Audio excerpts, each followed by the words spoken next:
What's up, guys? Today we're gonna make a kids play weightlifting set. Check this thing out. Super cool. 2 weights, 25s, 45s, 3/4 inch bar with collars on the inside. So this is my daughter. She's 2 and she likes to practice the movements with us. Flatten it out. Oh, you're sliding. Oh, good job. All right, stand up. Ah, PR! Woohoo! So all the materials we're going to use today are simple and cheap. I got everything or most things at Lowe's for under 20 bucks.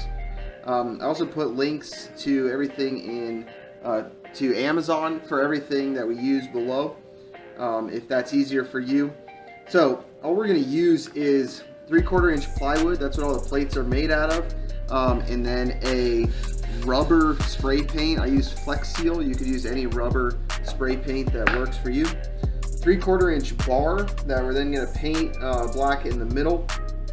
That's a 3/4 inch steel conduit bar, and then 2 collars, 3/4 inch bore collars with 2 set screws. These work a lot better than the ones with 1 set screw, and we'll look at all these things a little bit later. And then finally, the collars on the outside that lock everything, or lock the plates onto the bar.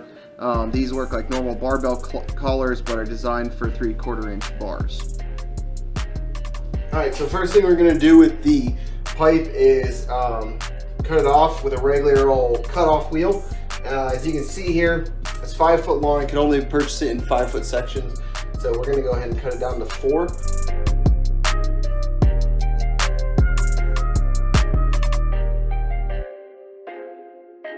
Alright, next step is we need to make the bumper plates. So they're going to be made out of plywood. I'm using 3/4 inch plywood. You could use thinner. This doesn't have any bend to it, so I like that a lot. There's a couple ways you can do this. One way, if you want a variable diameter, like you want a few different sizes, is you could use a nail and a piece of string. And that way, you just nail the center of the circle, tie a loop, tie a second loop on the outside, and put your pen or marker in there and draw the circle, whatever radius you want. The other way is to use a plate, which is easier and will be my preferred method because this is just over 10 inches, which is what I wanted. So I'm just laying it down, drawing the template with a plate, and then we'll cut that out with a jigsaw and we'll be good to go. Alright, so now we got to drill the hole, or mark the hole in the center for drilling it out. So what I'm doing is I'm going to measure the width. They come out to 10.5. So I'm going to mark it at 5 1/4, and then put the other way at the widest point and mark it at 5 1/4, and so that'll be the center point right there.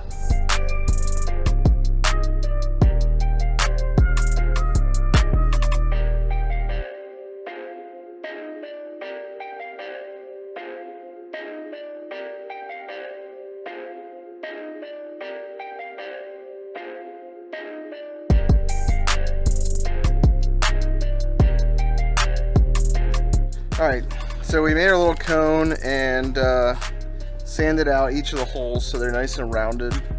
And now what we're going to do is we're going to take 1/2 edge of each one and I'm going to spray it. I don't have white, but I have this khaki, and that'll be just perfect.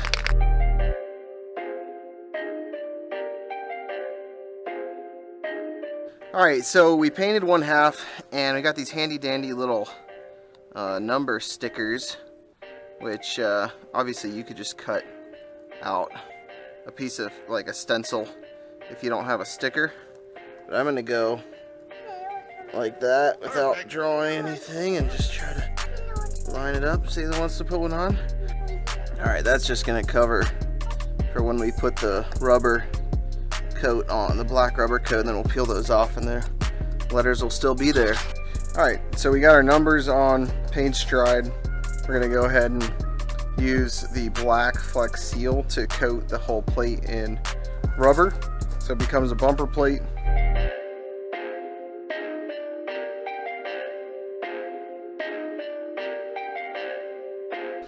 Now, what we're going to do is we're going to move on to the actual bar And what I'm going to do here is, so I marked in 10 inches from either end, and that's where we're going to put the metal collar for the weights to bump up against, or where the weights will slide on.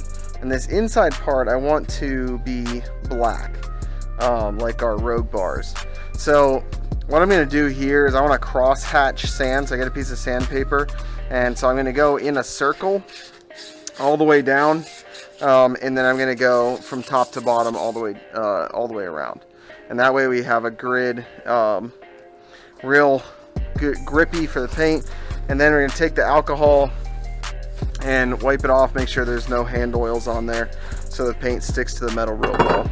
Alright, so what I learned is if you let the Flex Seal dry just a little bit, like this one, for about 5 to 10 minutes, it actually peels off a lot more cleanly, just because it's harder to start. As you can see, it really grabbed, but as I peel it off, it's a real clean edge instead of a wet, sticky edge.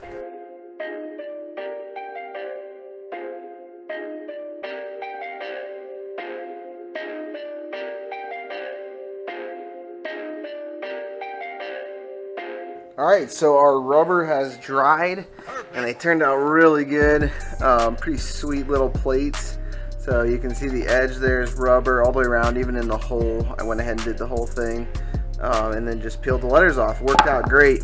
So the last piece we have to do now is to put our collars on.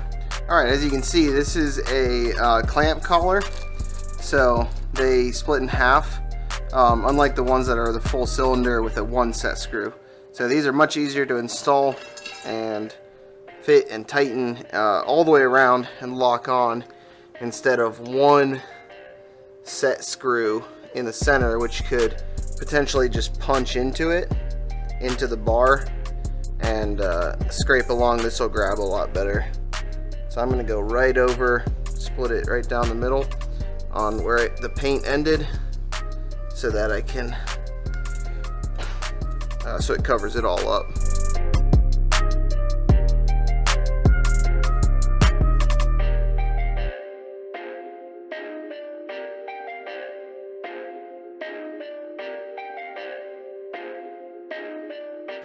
Alright guys, fun simple project. Last thing I want to show you is the collars. I couldn't find anything that was 3/4 inch to lock the weights on the bar. So I went ahead and designed some myself.